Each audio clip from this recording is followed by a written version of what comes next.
Second day of the month, we're going to go to Psalm chapter 6, verse 3.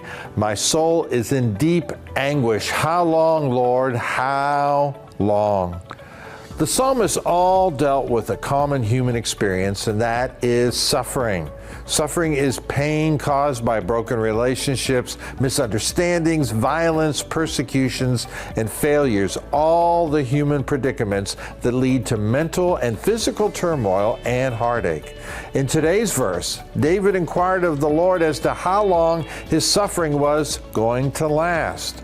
God often answered David's questions, but God seldom, if ever, answers this question that David and you have asked. If you knew how long your agony was going to last, you would do everything you could to end or avoid it, thus missing an important personal development experience.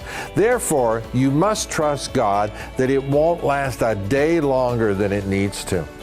Peter gave his readers a unique perspective on suffering in his first letter. Therefore, since Christ suffered in his body, arm yourselves also with the same attitude, because whoever suffers in the body is done with sin.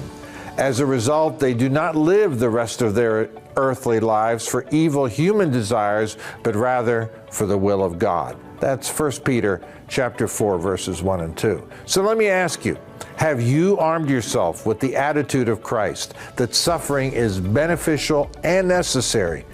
Do you see that your suffering sets you free from yourself so you can focus on the needs of others and do God's will?